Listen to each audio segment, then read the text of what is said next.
Well, good afternoon. Thank you very much for coming to this seminar. That for me is a very special occasion because we are having one of my best friends and colleagues, Dr. Andrew Hinck, speaking about one of my favorite topics and one of his favorite topics too. Dr. Hinck and I have met for about 30 years now, probably. Yeah. And it was like one of those situations in which you knew that you were going to have, like in the movie Casablanca, when they say goodbye and they say it's going to be a long friendship. It was very much like that. Andy is a structural biologist. He got his PhD at the University of Wisconsin in Madison, where he worked with one of the people that established NMR for the biological sciences, somebody named Markley.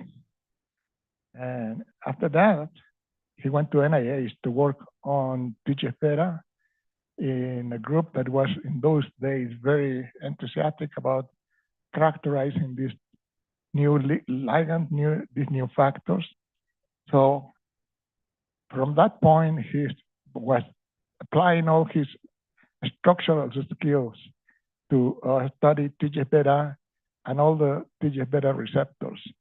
And he has really established a number of facts that now are in the textbooks. For example, what is the mechanism that put together type 1 and type 2 receptors? It was a very interesting paper a few years ago. Of course, being interested in the structure of TGF-β receptors, he had to come up with the structure of betaglycan, that is one of the most mysterious molecules in the TGF-β system. So we have been talking and working and sometimes collaborating together to get these things done. And essentially what Andy is going to present today is his most recent paper on the way we say it, final work characterization of betaglycan and its interaction with ligands and other receptors. Of course, Andy is not only interested in that, his mind is curious about many other things. And his recent progress in the field of parasitic TGF-β mimics molecules is just fantastic. I hope that in 1 or 2 years, we'll bring him back to explain all these things about how parasite helminth use TGF-β mimics antagonistic and agonistically to interfere with the host immune resistance and at the same time establish its parasitic functions. Andy is just about to become rich. He has one product that is under phase 2, phase 3, I don't know which phase is, for the treatment of TGF-β, especially in the cases in which TGF-β is altering the immune response. This is a molecule that Andy designed based on his expertise on the interaction of TGF-β and receptors. This is the so-called TGF-β mini monomer. Anyway, I could keep talking about the many accomplishments that Andy Hinck had done, but I would rather let him speak for himself and talk about what he has learned from betaglycan and what we can derive from that. Andy, thank you very much for coming. Thanks, Fernando. Yeah, actually, it was, I think, I don't know if it was 1999 or 2000, I was here for a meeting that Fernando invited me for. And I remember him very distinctly kind of giving me the sales pitch. You know, the signaling receptors are interesting, but the really interesting receptor is betaglycan, and you should work on that. And I started working on it, and it really took a long time to figure this. Betaglycan is a much more complicated receptor, and we published a lot of nice papers along the way. We had a lot of nice collaborations with Fernando. And today I'm going to present our final analysis and present the structure that we've gotten of it. But I do have some other slides that relate to some of the things that Fernando mentioned, at least briefly, to get you oriented and to kind of motivate you to understand why I'm excited about understanding TGF-β signaling in more molecular detail. With that, I'm just gonna, here's the outline for my talk. I have essentially three parts. The first is essentially an introduction, although a brief summary of some of our work, mostly focused on TGF-β with the signaling receptors. And then the second part is just essentially an introduction to betaglycan. Maybe that's not necessary for postdoc students and faculty in the institute here. And then the last is the structure and what we learned from that, and also what we didn't learn from it, or what we still don't understand. So for the first part, I think probably most of you know, TGF-β is part of a highly diversified family of signaling proteins. The family arose in the earliest of metazoans. You find one TGF-β family member in coral and sponges, 3 in worms, 7 in Drosophila, and 33 in vertebrates, which you can see here. A lot of my work has been on the TGF-βs proper, but my group does work on some of the other TGF-β family proteins too. The one thing I just want to point out, because it's kind of important to some of the things I'm going to mention later, is that the ancestors of the family are the BMPs. These are the ones you find in coral and sponges. TGF-βs are actually evolutionary latecomers to the family. You find them only in vertebrates. And importantly, TGF-βs are proteins that regulate vertebrate-specific functions. They regulate the adaptive immune system. They regulate wound healing. Those are functions that are unique to long-term survival of vertebrates. So they've gotten, the TGF-β proteins and receptors have acquired adaptations that I believe are important for engendering it with its unique functions in vertebrates. Okay. All TGF-β family proteins signal through, they all have this overall structure of these cysteine, what we call cysteine knotted monomers. There's a cysteine knot in each monomer with 3 disulfides. Then most proteins of the family have a single interchain disulfide that connects the 2 protomers to give these disulfide linked homodimer structures. A lot of those are known. And then all proteins in the family signal through type 1 and type 2 receptors. These have relatively small, like 100 amino acid, but highly structured extracellular domains that are also highly disulfide bonded. You have a disordered segment, a transmembrane helix, another disordered segment, and then the cytoplasmic kinase domains. And the way the ligands initiate the signaling is they interact with the ectodomains of the receptors and assemble these so-called receptor tetrameric complexes that contain a ligand homodimer, 2 type 1 receptors and 2 type 2 receptors. And when this complex is assembled, it brings the kinases in close spatial proximity. And that allows the type 2 kinase, which is constitutively active, to phosphorylate the normally inactive type 1 receptor. And upon doing so, that alleviates an inhibitory interaction within the type 1 kinase. The type 1 kinase becomes active and then phosphorylates the cytoplasmic effectors of the molecule, which are known as SMAD proteins. The SMADs get phosphorylated, they bind to the co-SMAD, SMAD4, translocate into the nucleus where they regulate transcription in partner with other co-activators and co-repressors. And that's actually an important point because SMADs alone are incapable of affecting translation. It actually requires the co-activators and co-repressors to achieve biological responses. And that's important because that makes the signaling of proteins of the TGF-β family very context dependent. You can have certain cells that will respond one way to TGF-β. You can have another set of cells that have the same receptors, do the same SMAD signaling, but respond in a completely different way owing to a different complement of co-activators and co-receptors in the nucleus. So that gives a lot of complexity to the biology. In terms of,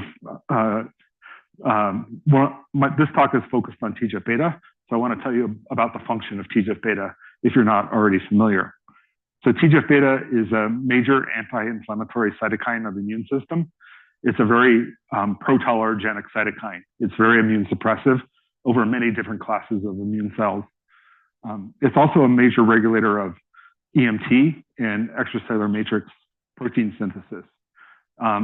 These important functions are important in development, but they're also important in wound healing. So those are the normal functions that animals rely on for TGF-beta. But TGF-beta signaling can be dysregulated, and that can drive disease progression. So one of the major things that TGF-beta does is it's overexpressed by almost all types of cancers, and that can drive progression. And there's multiple mechanisms by that occurs, but one of the probably the most important is enabling tumor immunity. So TGF-beta levels are typically very high in most cancers, and that suppresses immunity, and that's required for the progression of the cancer. It's also known to be responsible for the failure of immune-related therapies to work effectively. So high TGF-beta levels are known to be responsible for the failure of checkpoint therapy to be effective in most patients.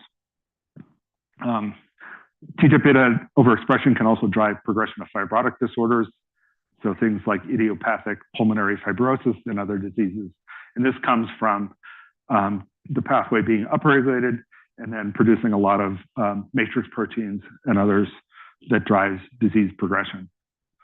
So there's a lot of interest in understanding how TGF-beta works at the molecular level because of these important activities, both in normal conditions, but also in disease. Because of the disease, where it's often TGF-beta overexpression that's driving disease progression, there's a lot of interest in developing antagonists for TGF-beta. But that's actually comes with some challenges. One is that the TGF-beta receptors are nearly ubiquitously expressed, and almost all cells respond to TGF-beta. So any therapy that's applied is going to inhibit TGF-beta in all cells, and that could be problematic because it may be that you're trying to target the cancer cells, for example, but there's other cells that are using TGF-beta for its normal functions, and that could be interfered with. That could have adverse on-target effects. TGF-beta signaling is also context dependent, as I told you, and you can have different outcomes in different cell types. So TGF-betas are doing lots of different things, and if you systemically interfere with TGF-beta signaling, that could eliminate a lot of important normal functions. And it's been seen that systemic TGF-beta inhibition is accompanied by on-target toxicity. So that includes some skin cancers. It also includes cardiovascular cardiotoxicity, particularly in interference in the regeneration of the heart valves. Targeting TGF-beta has been challenging, and there is plenty of room for developing new approaches for targeting the TGF-beta pathway in disease. A lot of effort has been put into this. This is one of the latest inhibitors. This was a bispecific antibody of a TBR2 binder, TGF-beta type 2 receptor binder, and PD-L1 binder. And a lot of money was put in to develop this therapeutic, and it failed in phase 2 clinical trial and is no longer being developed. Again, that's really the motivation for wanting to understand the TGF-beta pathway in really deep molecular detail. And that's really what I'm passionate about. Okay, so I've been working on this since I was a postdoc at the NIH, started there in 1994, worked with Anita Roberts on TGF-beta structure. But then when I started my own lab, I started focusing on interactions of TGF-beta with its receptors. Initially the signaling receptors, but then, as I mentioned, then with the betaglycan. And I can't possibly go through all that work. All that's obviously been published, but I just want to highlight a couple of things that I think are important. And because I think they're important, but also because they think they will help you understand how beta-glycan is working. Okay, so this slide is meant to illustrate how TGF-beta is distinct from other proteins of the family. So TGF-beta, I would say, is indeed special within the TGF-beta family. And I'll tell you why I think that in a minute. But so in the family, it turns out there's many more ligands than receptors, type 1 and type 2 receptors. There's 5 type 2 receptors, there's 7 type 1 receptors, there's 33 ligands. Most ligands of the family bind their type 2 and type 1 receptors in the manner shown here, where the type 2 receptors bind to what we call the knuckles of the fingers, and then the type 1 receptors bind to what we call the wrist. And this structure has been seen for many, many ligand receptor pairs of the family, shown diagrammatically here. So it stands to reason. One ligand will bind multiple receptors. A single receptor will bind multiple ligands. So it's not surprising that there's the uniform manner of receptor binding for most ligands of the family. But TGF-beta is special. It turns out that even though there are many more ligands than receptors, TGF-beta has its own receptors. TGF-beta is the only ligand of the family that binds TBR2. No other ligands of the family bind TBR2. TGF-beta also binds the type 1 receptor called TBR1. It's also called ALK5. There are a couple other ligands that use it, but I would say that TGF-beta is the main ligand that uses ALK5. So essentially, TGF-beta has its own receptors. And what was also seen, and this is work from Masage lab more than 30 years ago now, that showed that the way, not only does TGF-beta have its own receptors, the way it binds and assembles them into a signaling complex is distinct from other proteins of the family. So TGF-beta was shown in really beautiful papers published by the Masage lab to assemble its receptors in a stepwise manner, where it first binds, where the TGF-beta first bind the type 2 receptor, TBR2, and then, and only practically then, bind and recruit TBR1 to then form the full signaling heterotetramer. And that's what really got me interested in this. It was like, well, there's got to be an underlying molecular reason for that. And so my lab set about getting the TGF-beta receptors, getting the structures, and really trying to understand that at a deep level. And that's summarized here. So basically what we were ultimately able to get this structure here. This is of TGF-beta 3 bound to TBR2 and TBR1. You can see that this complex is actually not the same. You don't have, it's not like subtly different, it's really different, particularly in the way the type 2 receptor binds. So the type 1 receptor binding is similar for TGF-beta compared to other ligands of the family, but the type 2 receptor binding is dramatically different. You actually have completely different interfaces on both the ligand and the receptor in the TGF-beta receptor complex compared to that of all other proteins of the family. And I'd say, well, who cares? That happened. It's an evolutionary latecomer. Those kinds of things are bound to happen. But functionally, I think it's important because it's actually this repositioning of the type 2 receptor adjacent to the type 1 receptor then is what is responsible for TGF-beta then assembling its complex in a distinct manner compared to other proteins of the family. So it's this receptor-receptor complex or interaction that's responsible for the stepwise assembly of TGF-beta receptor assembly. And other proteins of the family do not assemble their receptors that way. Okay, so TGF-beta is special. It has its own receptors and it assembles its complex in a unique manner. And that's due to the repositioning of the type 2 receptor relative to that of other proteins of the family. I could go into more details on this. We've published quite a lot on that. But for the sake of time, this is not the focus of my talk today, but I think it is important background for what I'm going to tell you about beta-glycan.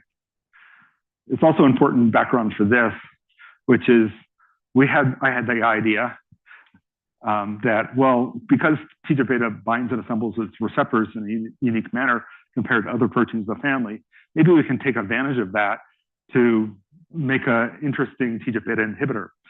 And what I particularly noticed was that the TGF-β binds the type 2 receptor from residues within a single monomer. And then that positioning of the type 2 receptor is then required to have the interactions with type 1 receptor at an adjacent position.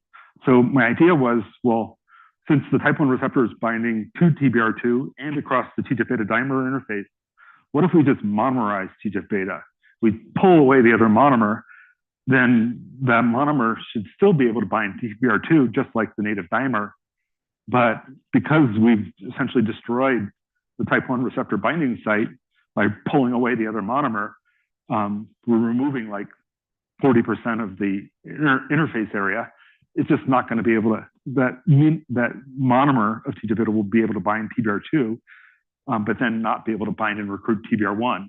So it'll occupy cell surface TBR2 and function as a kind of a natural, very specific inhibitor for TGF-β, and also relatively high affinity. TGF-β binds TBR2 with an affinity of about 30 nanomolar. So we did that. And actually, if you make the full monomer actually was not an inhibitor. The full monomer was actually a signaling protein. And that's because the monomer is non-covalently dimerized, and then the receptor is bound, particularly when the type 1 receptor bound across the dimer interface that stabilized the same heterotetrameric complex, although without the interchain disulfide bond. So the full monomer is actually a signaling protein. It's not as potent as the disulfide linked dimer, but it's still a signaling protein. So the modification that we made was to then remove this helix here. That's actually forms a lot of the interface with the other monomer. And actually, it's not shown here, but actually the type 1 receptor, so that this whole thing here comes over and then is like this. So if the helix here is the palm of my hand, there's another one here like that. My hand's not big enough, but it's here. And then the type 1 receptor is sitting here. It has a lot of contact with that helix. So we just remove that helix, put a loop there. We call that mini monomer. And so this is the actual crystal structure of mini monomer compared to a full monomer bound to TBR2. It binds, mini monomer binds TBR2 identically and with identical affinity as the dimer. And unlike the full monomer, so this is the full monomer, this is the dimer, this is the full monomer. Told you it was still a signaling protein. This is mini monomer. It has no signaling activity. And then these are inhibition assays with TGF-β 1, 2, and 3. And you can see that unlike the full, so we're stimulating cells here with a low concentration of TGF-β. We had an increase in constant, and we had increasing concentrations of either mini TGF-β or full monomer. The full monomer just gives more signaling, but the mini monomer, you can see at a critical concentration, brings the signaling down to 0. And this is for beta 1. This is also, you can also inhibit TGF-β 2 and 3. So mini monomer is a nice inhibitor. And we were interested in that as a therapeutic. So what we did was, one challenge is like, how do you deliver this small protein? How do you produce it? How do you deliver it in an animal to get a therapeutic response? And I didn't know. I didn't have a good answer, but I talked to my colleague, Greg Belgoff, in our cancer center, who's a cancer immunologist, and he knows all about TGF-β. And what Greg suggested was that we actually deliver mini TGF-β using an oncolytic virus called vaccinia. So Greg made some constructs, got the virus, and they worked on it for a while. They've now published this, and they found that actually so they look at different cancer models. So this is a particular model here. Clone 24 is a melanoma model, very aggressive, completely refractory to checkpoint inhibitor, but has some responsiveness to our vaccinia, recombinant vaccinia expressed with mini TGF-β encoded in its genome. But when you use the combination, there's a lot of synergy. And Greg's actually not found a model yet that's refractory to checkpoint that doesn't synergize with mini TGF-β in terms of giving like a really strong response like this. So this is, I think, it has some potential. And we've licensed this to an immune therapy company called Calavir, and they have this in phase 1 clinical trial. And no, I didn't get very much money. I just put a little bit. I did get a little bit, but not very much. But let's see what happens.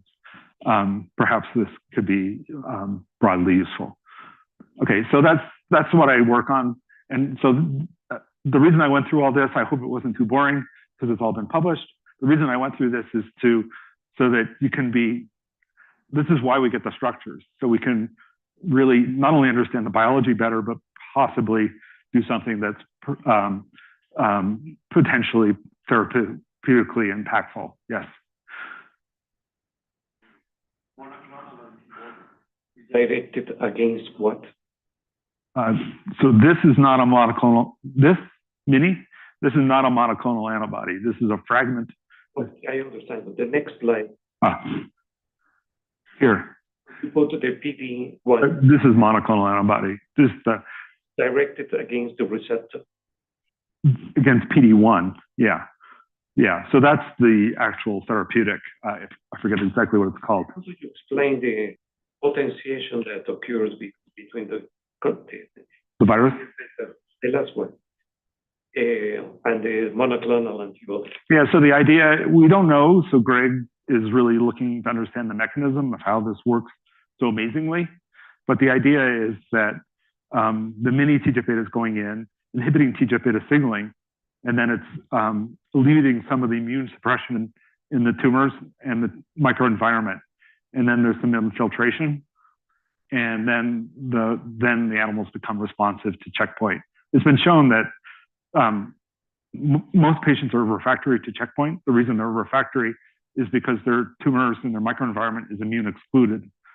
So there's a lot of, we're not the first ones to think of this. Like you need to figure out some way to eliminate or dampen the tumor immunity so that the tumors and the microenvironment get infiltrated to some extent and then become responsive to checkpoint. Just a question of ignorance by myself. Part of the transforming growth factor, like, is immersed within the tissue. Yes. It's not freely available. Ligand, yes. How do you explain the effect of the monoclonal antibody? Can it actually go there? Well, so here there's no TGF-β monoclonal antibody. Mini TGF-β is targeting TBR2. So I think that's another reason that mini TGF-β might be a good, I think the reason you bring up is a good one. To me, targeting the ligand, TGF-β, I'm not sure how wise that is because most of the TGF-β is latent and there are vast quantities of it bound to its prodomain, not accessible to monoclonal antibodies or other therapeutics. So mini TGF-β is completely different. It's targeting the receptor. That's a completely accessible target. Other questions? Okay. All right. So that's this part. So that I hope I've gotten you excited about or convinced you that, you know, if we can get structures of TGF-βs with the receptors and really understand at a deep level how they work, that can be impactful. So now I'm just going to now switch to the betaglycan story, which is really what I came here to tell you about. And I'll just give a little bit of background on this, and then I'll tell you what we found from the structural analysis that we did. So the assembly that I told you about, the stepwise assembly that I told you about for TGF-β is really only for TGF-β 1 and 3. There are 3 TGF-βs, 1, 2, and 3. TGF-β 1 and 3 are relatively high affinity for TBR2. So those ligands will bind to TBR2 reasonably well. And then once bound to TBR2, that'll create the binding site for TBR1. TBR1 will be recruited and you'll get robust signaling.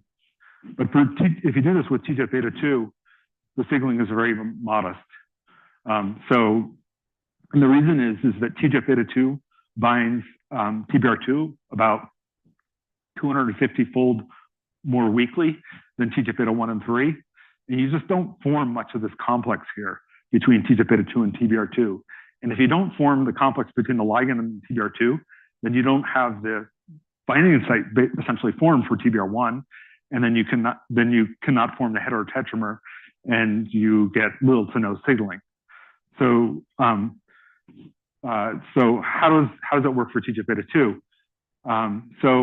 That's where betaglycan comes in. So betaglycan is this co-receptor. It has a very large active domain that can be divided into, as shown here. So you have the N-terminal orphan domain of about 350 amino acids. You have a long disordered linker, and then you have the ZP domain, which can be broken down into the ZPN and ZPC. And it's known that both the orphan and ZP domains bind to TGF-β, and they do so at independent sites. Okay, so this betaglycan has this really kind of magical property that Fernando showed. Now, I guess maybe about 35 years ago, you can see from the figure that it's really old there. This is from when Fernando was in Massague's lab, that if you have cells that lack betaglycan, they're not very responsive to TGF-β2 compared to TGF-β1. However, if you transfect those cells with betaglycan, then they become comparably responsive to TGF-β2. So betaglycan has this really kind of amazing ability, even though it doesn't have any signaling motif, to somehow sensitize cells to TGF-β. So the question is, how does it do it? That's people have been wondering for a long time, and there are models for this. And I'm going to skip that. So, all right, I shouldn't quite skip that. Here, I just wanted to say that betaglycan is, it's one thing is it's pretty widespread. It's not expressed by all cells, but a lot of cells express betaglycan. And most cells that do express betaglycan express very high levels of it compared to the signaling receptors. So it's there. If you knock out betaglycan in animals, they don't develop properly or are inviable. So betaglycan, if you have TGF-β2, if you have cells and you treat them with TGF-β2, you can get them to signal. It's just that they don't signal very well. You add in betaglycan, they signal better.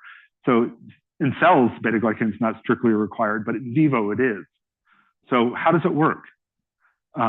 It's clearly widespread and abundant, but how does it ultimately work? And Fernando suggested it might work this way based on cross-linking data that he published when he was a postdoc with Massagué. So basically, so this is the so-called presentation/handoff mechanism, where betaglycan first binds the ligand with relatively high affinity, and then that somehow potentiates the binding of the type 2 receptor. And then once the type 2 receptor is bound to TGF-β, that then creates the binding site for TBR1, and then the betaglycan is displaced to form the signaling complex. So that's, I think, actually a pretty good mechanism based on the data that was available at the time. My lab basically did similar types of experiments, although we did like a crazy amount of, we purified the betaglycan ectodomain and all the subdomains, and did just a gob of SPR binding experiments, but other experiments. And basically, I don't have time to go through all that data, but we basically came up with a similar, but a little bit more detailed mechanism. So basically, the betaglycan we proposed binds one per dimer at independent sites with the orphan and ZP domain. And then once the betaglycan binds and captures the TGF-β, one important point is when it binds and captures the TGF-β, it does so deftly. It binds it in a way where it leaves one of the type 2 receptor binding sites accessible. So right here. So the betaglycan basically captures the ligand, gets it on the membrane, but it leaves one of the TBR2 binding sites available. And then through membrane localization effects, the type 2 receptor binds. And then there's this critical step where the type 1 receptor is then recruited. And then as it binds and you form the interface between TBR1, TGF-β, and TBR2, that it concomitantly displaces the orphan domain. And then through mechanisms that weren't entirely clear to us, and still I would say not entirely clear to us, and then another TBR1, TBR2 pair binds to form the full signaling complex. So some additional detail there, but still basically the same mechanism that Fernando proposed. It turns out this mechanism is correct. now that we have the structures and you can see where everything's binding. But we have even more details. So that's what I'm going to tell you about now. Okay, so I guess it's just one other thing for background is that beta-glycan can also be shed. There are MMPs that will cleave between the ZP domain and the membrane to give what's called soluble beta-glycan. Soluble beta-glycan has been shown to be antagonistic of the TGF-betas. So basically, it's a receptor trap. It forms complexes like that then prevent the trapped TGF-beta from then binding cell surface TBR2 and assembling a signaling complex. And this is thought to be functionally important and really increase the functional complexity of this protein. So, beta-glycan can be a potentiator of TGF-beta signaling, but if shed, it can be an antagonist, and that can have other biological properties. So here, now I just want to move on to the structure, and I'll try to go through this really quickly. If you have questions, certainly stop and ask me, but I don't want to spend a lot of time belaboring all the details. The paper was published, and it's there for you to have a look at. Yes. Question before. Should I go back? If you compare the antagonistic ability of the soluble betaglycan and the TGF-beta that you use in the melanoma, would it be stronger in your situation? Because I know that Fernando did some in vivo models. No melanoma, but it was another cancer, right? Yeah. But would you expect that it would be more efficient? I mean, like, I think going back to the question about latent TGF-beta, I didn't say that, but in the introduction, but TGF-beta produced as a latent protein, has a very large prodomain, and it essentially encapsulates the growth factor. So a lot of the TGF-beta, and it's secreted as this non-covalent complex that's incapable of binding receptors, incapable of signaling. And so I personally think that the ligand is not a great target. I think that the receptor is a better target. I think it's a more dangerous target, the receptor, because you have potential, it's more accessible, and therefore you have more potential for adverse effects. But I think it's a potentially more efficacious target. So nothing's been done like what you suggest, but that's what I would expect. But then, because I don't know if there are any trials with the soluble beta-glycan, probably not. We didn't try melanoma. It was No, but basically trials in another type or has not been proposed. I'm not sure if anybody has proposed it, like now Andy's mentioning it, but the models that we tested were breast cancer, prostate cancer, and most of those in vitro, and also with some xenografts in mouse, but melanoma was never in the menu. That's a good question. Other questions?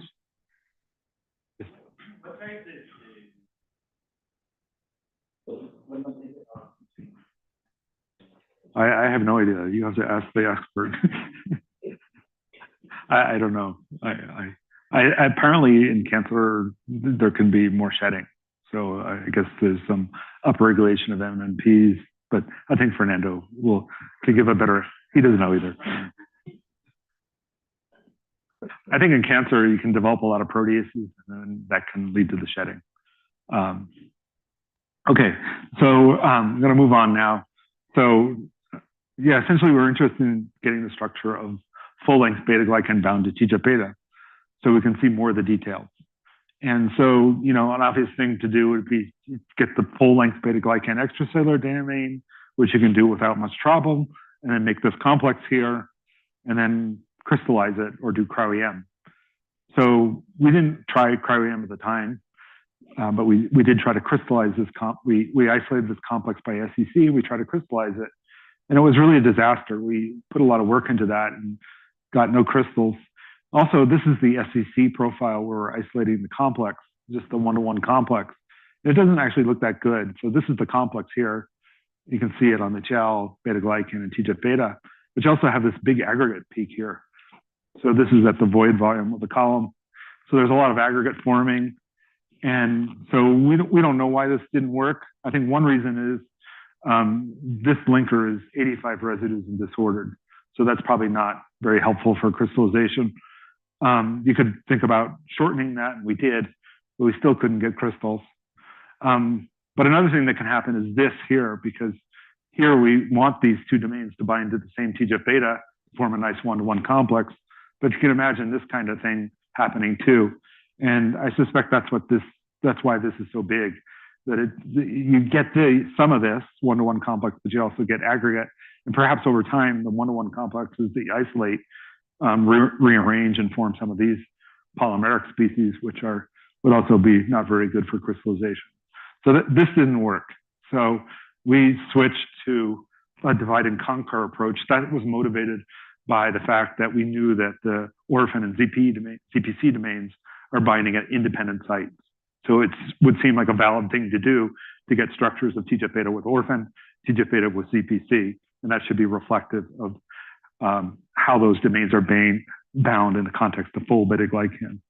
And so we tried that. We started with the ZPC domain, and we made complexes between TGF-beta 2 and ZPC. We found these to be horribly soluble. Like we had to keep the pH at 12.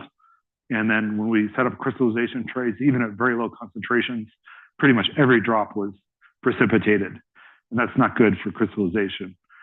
So that was not going to be viable either. So a postdoc of mine, like Marcos, who was doing some NMR, and he actually found, he was just trying to get some information about how ZPC was binding TGF-beta. And what Marcos found was that ZPC seems to be binding on the underside of the fingers here, these residues highlighted in red, and that was based on NMR experiments with labeled samples that he made. What was interesting was that Marcos also found that if ZPC is binding here, well then maybe mini TGF-beta would bind it, because mini TGF-beta has that region intact. It has all those residues. And it's a lot smaller, and it actually happens to be really soluble compared to the dimer. So Marcos did NMR experiments with mini. You can also see that those same residues in the dimer that we're binding are also binding in mini. The binding affinity of mini for ZPC is about 10-fold weaker than the dimer, but it still binds reasonably well, and it's apparently binding the same residues. So another postdoc in my lab, Lucas, came along, and I suggested that, well, maybe we could try crystallizing mini with ZPC. And so Lucas was like, okay, let's try it. So he got the complex and screened about 1,500 conditions and got one hit. And that diffracted to 1.9 angstroms. We were able to get the structure. So it's shown here. This is the ZPC. This is the mini. This is how mini looks compared to the dimer. So basically the mini is binding under here, under the fingers here. So it's right there on mini, but it would be right there on the dimer. So that was good. So we, without a lot of effort, got one of the structures of one of the domains bound to TGF-beta. And this was consistent with a lot of previous data published, which I won't go into. So then we moved on to orphan. And orphan proved to be a bit more challenging. We isolate the complexes. We can isolate those by SEC. They look nice. You see the TGF-beta, the TBR2. This is a complex with TGF-beta, orphan, and TBR2. And you can nicely isolate the complex. You see all the proteins there. They look very nice.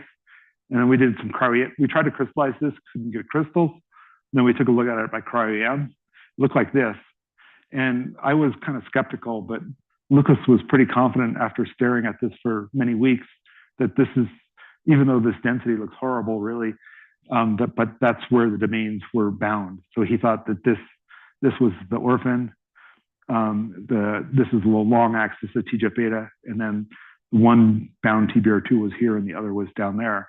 But it looks horrible, like it's all smeared out. There's no way you can get a good structure from this.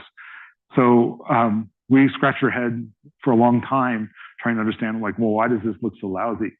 And a lot of people said, oh, it's preferential alignment, where you only are capturing one or two views on the cryo-EM grid. And that was actually true. There was a lot of preferential alignment, but preferential alignment doesn't usually manifest itself like this. It usually gives reasonably defined density, but streaky density, but nothing like this.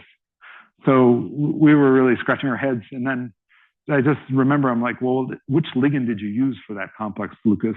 He said, well, I used TGF-β3. And actually, a long time ago, we had done some NMR on TGF-β3 and also TGF-β1. We found that unlike TGF-β1, which is in this canonical, what we call closed conformation, TGF-β3 was predominantly in this open form, where the monomers rotate away from one another and are very dynamic relative to one another. So you don't really have a defined orientation of the monomers relative to one another. And I said, well, maybe that could explain this, because actually I was always presuming that the orphan domain would bind, straddle the dimer interface and lock it into a single state. But actually, if Lucas was right about the positioning here, orphan is actually mainly bound to one subunit and has little to no context across the dimer interface. So actually, it was a really simple solution here, which is just to say, okay, well, we make the same complex, but now we make it with TGF-β1, which is predominantly in this state, and then see if it looks any better. So it's really a simple experiment to do. Lucas did that, isolated the complex. Again, it looked really nice. And now we just see just amazing density. So it looks like this. It went from that to that. The only thing changed was going from TGF-β1 to TGF-β3. Everything else the same. And you could clearly, this is clearly the orphan domain. Lucas was right. This is the long axis of TGF-β. That's one TBR2, that's the other. But again, like with this complex, there was a lot of preferential orientation. And even though this looks nice at this level, if you look internally at the density, it looks lousy. It's all streaky. And that's because you're not getting a good sampling of different views of the complex, which is necessary to get a high resolution structure using cryo-EM. Okay, so this is a good step in the right direction, but still not good enough. We decided to try to make another complex that was locked in the closed state. We did that using a trick that we had discovered before, which is this protein called TGF-β3-WD. So this is an artificial heterodimer that has mutations on one end of the TGF-β dimer that prevent TBR2 binding, and then therefore TBR1 recruitment. But the other end is wild type for TBR2 binding and TBR1 recruitment. So this TGF-β3-WD can bind one TBR1, TBR2 pair, but not two. If you bind two pairs, that beta-glycan can't bind. So you can't have two pairs bound. You can only have one bound and orphan domain bound. So we made that complex, isolated it. This we thought would be in the closed state too, because TBR1 straddles the dimer interface, should lock it in the closed state. And indeed, it looked very nice as well by cryo-EM, unambiguous, very closely accommodating the structures. But again, there was a lot of preferential alignment. So we could not get a high resolution structure. Yes. I have a question also, because I don't have any knowledge about that.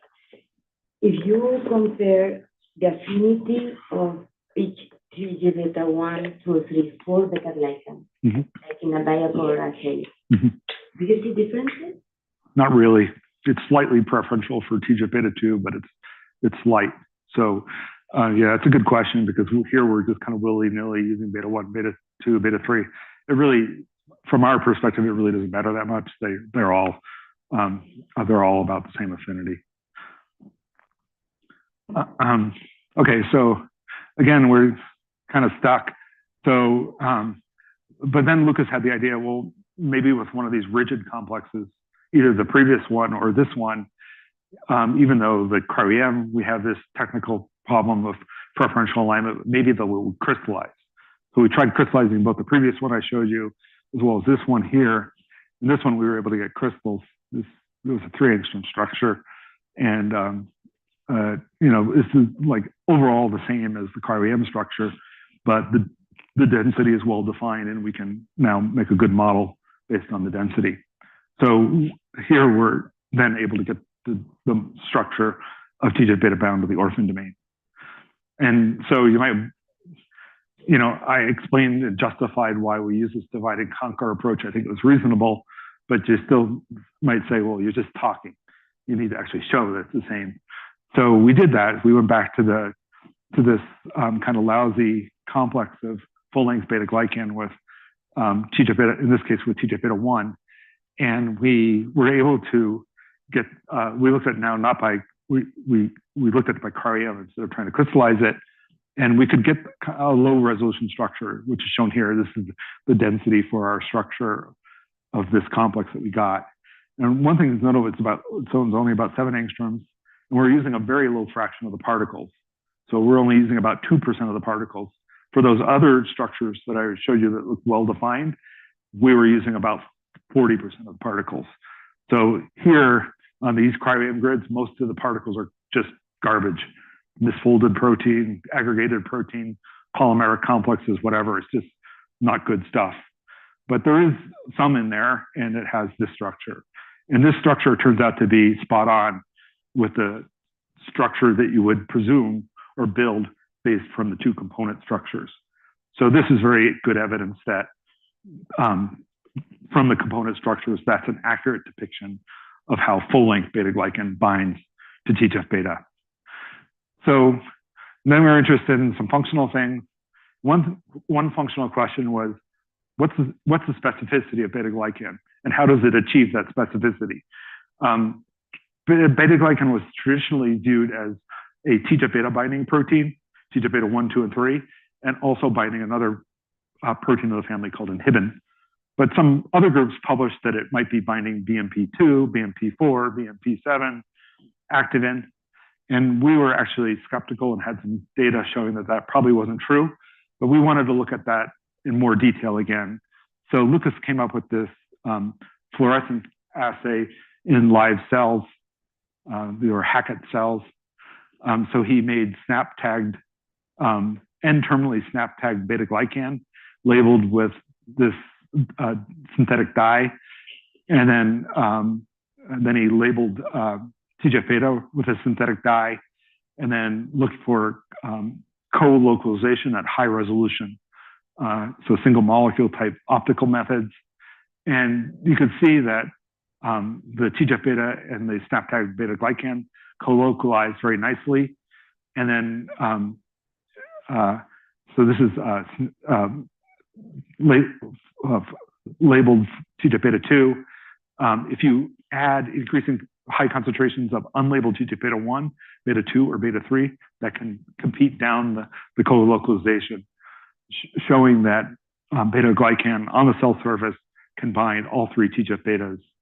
If you do this same experiment with BMP2, 4, or activin A, you can see that when you add the unlabeled ligands there, they're not able to down-compete the fluorescently labeled TGF-beta2, suggesting that beta-glycan has a strong preference for binding only the 3 TGF-betas, as we suspected, and not proteins like BMP2, 4, or activin.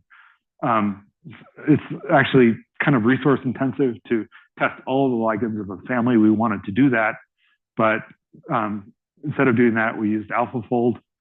So we just first asked, can we, so this is basically the AlphaFold probability for the complex structure. And we just basically asked, can AlphaFold recapitulate this data here with these ligands? And we could see that it was. These are the 3 TGF-betas, so they have very high probability of forming complex with beta-glycan, either orphan domain or ZP domain.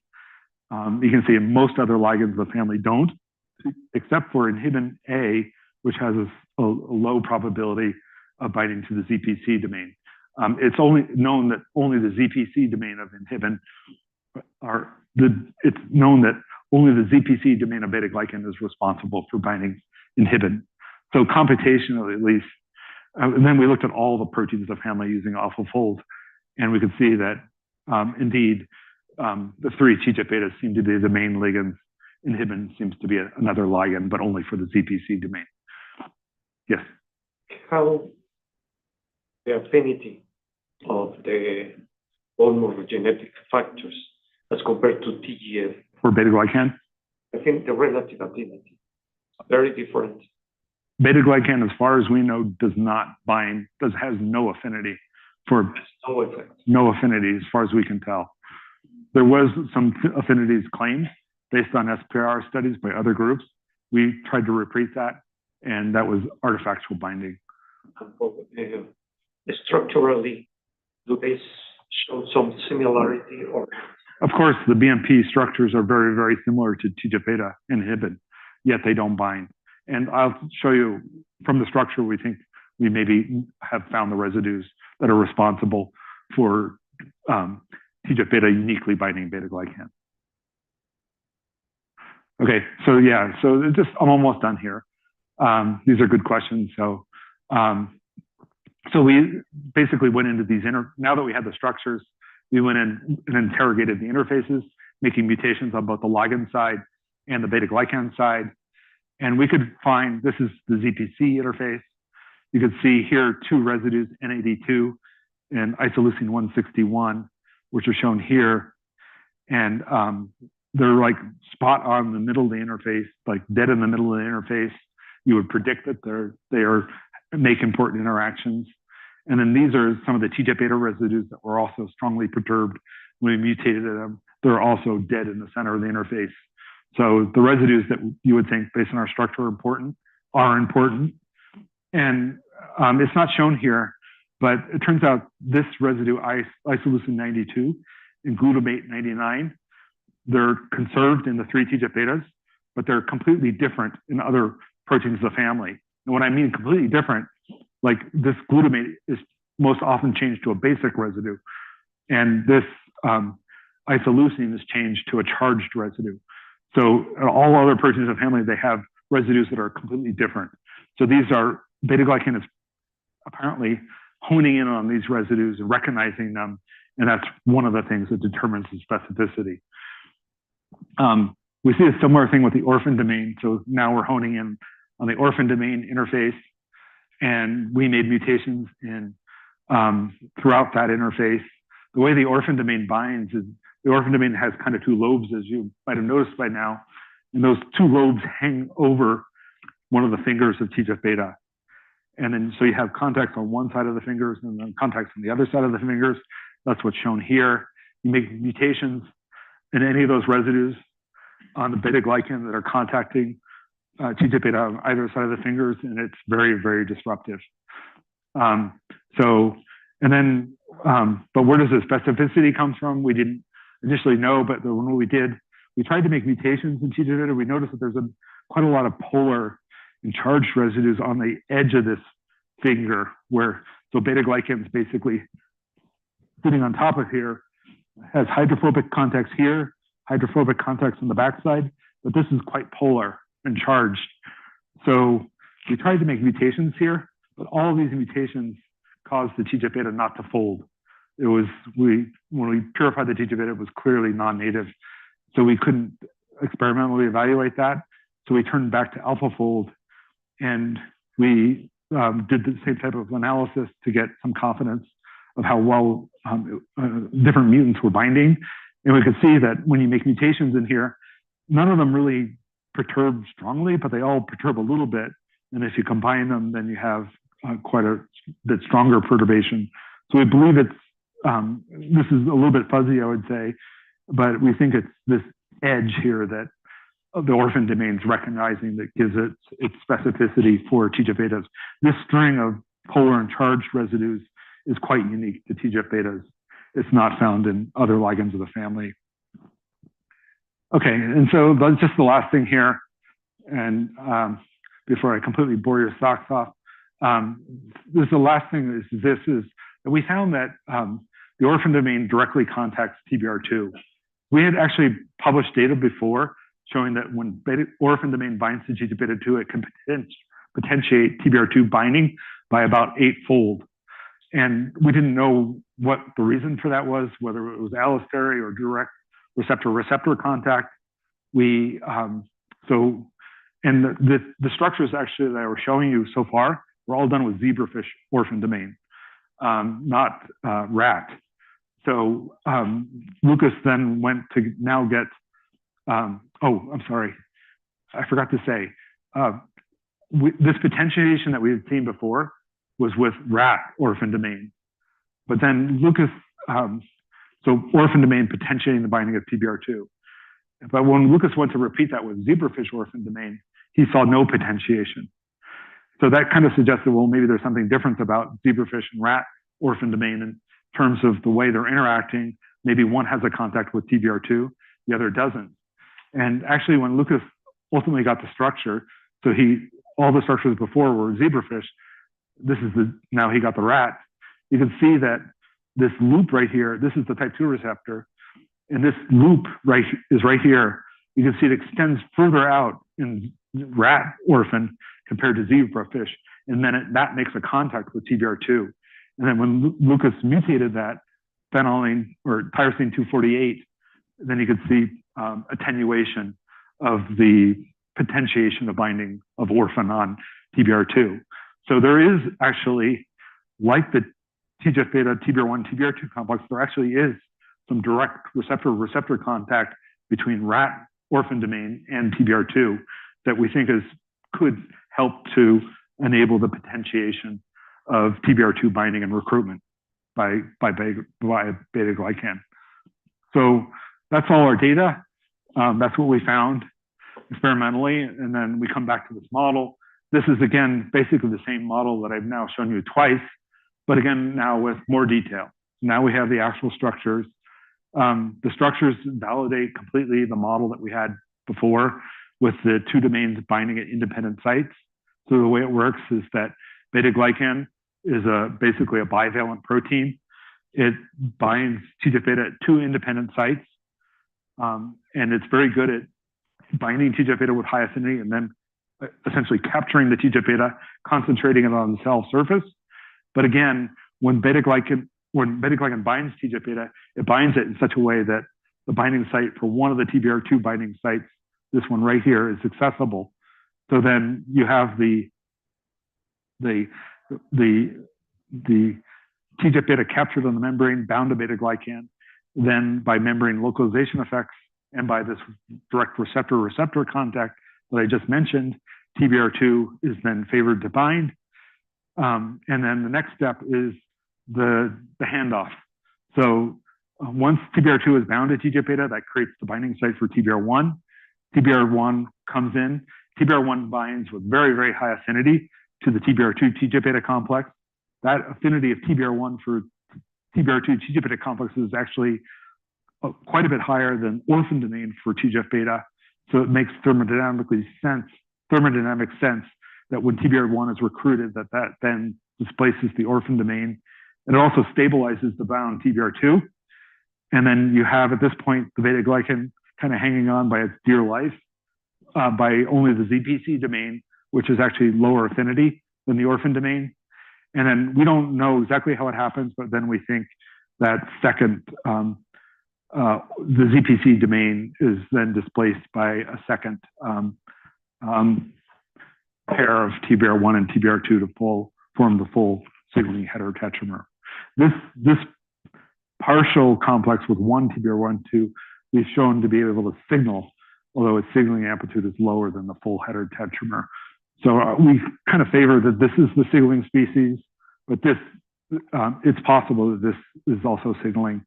We can't really distinguish whether it's only this and none of this, or mostly this and not that much of that. So far, we haven't been able to figure that out, but I suspect it's mostly this. But again, we don't really have strong data on that. So what about the antagonism that I told you about? That's another thing that beta-glycan does. So the antagonism, I think, is easier to explain. The beta-glycan is basically like a receptor trap. It binds to the TGF-beta.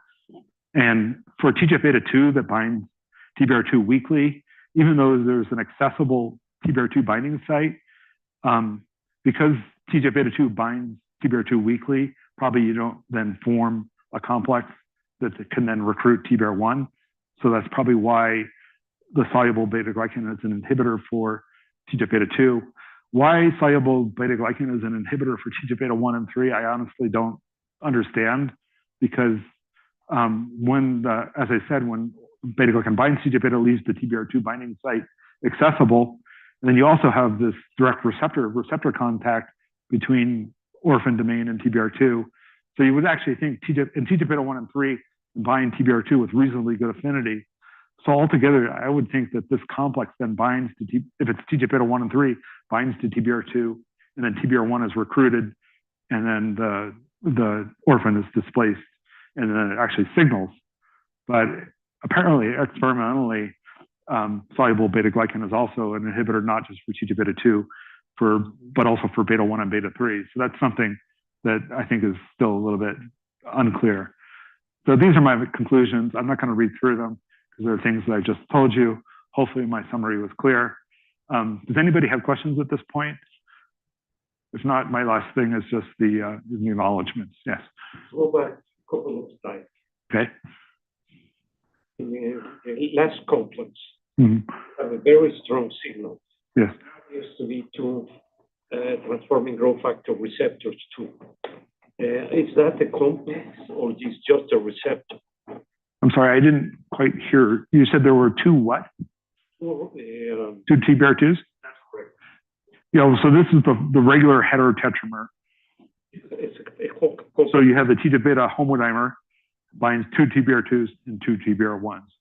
So this is what's thought to be by default the complex. We call it the heterotetramer. Thank you. Yeah. Yes. The position of the CPC? that be in the model. Oh, yes. I completely forgot to mention this. I'm so sorry about that. Because I wonder if the gap change would Yeah. have something to do with all these biology. Yeah, so this complex here, this is full beta-glycan. This is what I forgot to mention. This is full beta-glycan. ZPN was present here. So ZPN is going to be between orphan and ZPC. So the way it works is this is on the N-terminus. There's 85 residues of disorder, and then ZPN, and then a relatively short linker, and then into ZPC. So we see nothing between there. We see no density. Even if we lower the contour, we see no density for ZPN. So it's like this, I mean, you would expect the linker to be disordered, but I was kind of expecting you to see maybe some weak density for ZPN because the linker between ZPC and ZPN is fairly short. So you would think it's not completely mobile, but apparently it's mobile enough where it just smears out the density to the point where you just can't see it. But Fernando's right. So this ZPN is definitely not TGF-beta binding domain. It was previously reported not to bind, and it doesn't bind in what we see here. But ZPN is the domain that harbors the two GAG chains. So it's like ZPN is a spacer between these two. And maybe its main job is to project the GAG chains to orient the complex right, or maybe, as you've suggested, for HDF, potentiate some signaling of some other things. But I think for like potentiation of TGF-beta signaling per se, it seems that the ZPN is dispensable. The GAG chains, it seems, are probably mostly dispensable. Other questions? There's a question here.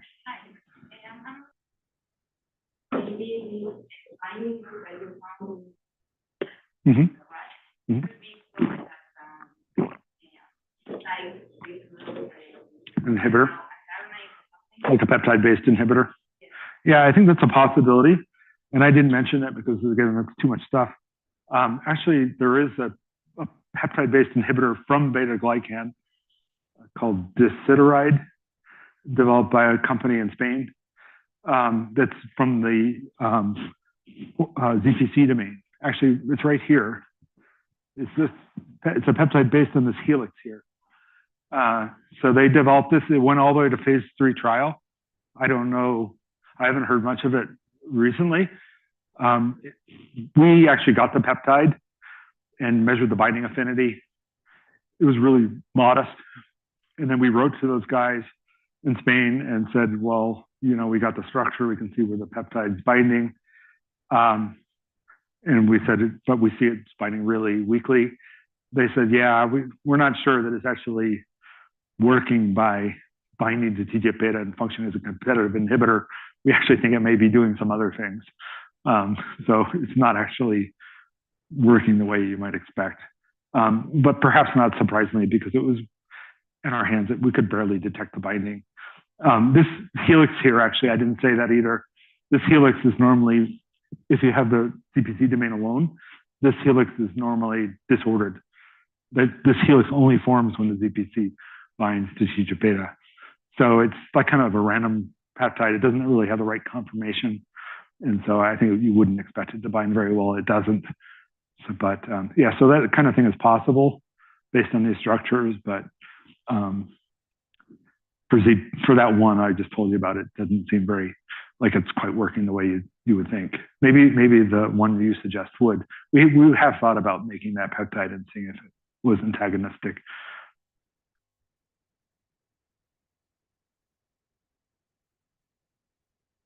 No. No, this was a lot of work, and I think it's representative. So I'm not sure that would. You would get that is similar with chicken. It will be very similar. I would maybe suggest taking a look at it by AlphaFold. It's a lot easier. I guess the structures were made without the glycosylation modification. So do you think that things will change a lot with the glycosylation? We always, and all this is like for signaling receptors, they have glycosylation end-link sites. I guess are you talking about end-link sites, or are you just talking about glycosylation more generally? Well, in the end of domain. Yeah. For end-link glycosylation, we always see that the sites are away from the binding interfaces. We've never seen an end-linked glycosylation site that's even close to one of the binding interfaces. And we always work with deglycosylated protein. So for us, it's this kind of declaration, maybe solubility, something. Not to say it's unimportant, it just doesn't seem to be important for forming the complexes. Other questions? Any other question? Yes. Yeah, go ahead. Well, I know you didn't talk about that, but we work in our lab with inhibins, and I'm more interested in. Yeah, I'm sorry I didn't talk about inhibins. Betaglycan does bind inhibin. We have some information about this. There were some figures in the paper about that. It's just too much. We can have No, but I was wondering something that was probably has not been published yet, but thinking about that the inhibin A and inhibin B use different co-receptors. Yes, I'm aware of that. Do you think that that could explain, for instance, something that we have in mice where inhibin knockout have a different phenotype in male and female, thinking that the expression of inhibin A and B are different in one and the other? Could be. It's too speculative. Yeah. I know what you're talking about, but let me just say, so you brought up so there's, for most people probably don't know, so there's betaglycan ZPC that binds, and it actually preferentially binds to inhibin A and not so much to inhibin B, although it does to some extent. And then there's an ortholog called TGF-β like that was identified by Dan Bernard lab. I was actually involved in that. And that TGF-β like is just the ZPC domain. It doesn't have the rest. But that seems to make sense because it's only the ZPC of betaglycan that binds inhibin A and to some extent inhibin B. We showed that this TGF-β like is highly preferential for inhibin B. It barely binds inhibin A. So you might ask, well, like how? What's the mechanism by which inhibin A and B can sense these different co-receptors? We don't know, but we are working on that. But basically, the ZPC is here, and it actually brings the co-receptor close to so this would be the alpha subunit inhibin. And then the other one, because it's known that the alpha subunit is the main binding site for ZPC. So ZPC is here, the beta subunit is here, but apparently the beta subunit is influencing the binding of these co-receptors to some extent. So it didn't escape our attention that in fact, the co-receptor is getting quite close to the beta subunit. So we think it's this contact here by which the co-receptors are distinguishing inhibin A and B. As far as the mouse stuff, I'm not, that's something else. Yeah. But that's something we're working on, trying to figure out the co-receptor specificity for inhibin A and B. And that's the collaboration with Dan Bernard's lab. We don't have any more questions, then we thank Andy for his presentation. Thank you very much, Andy.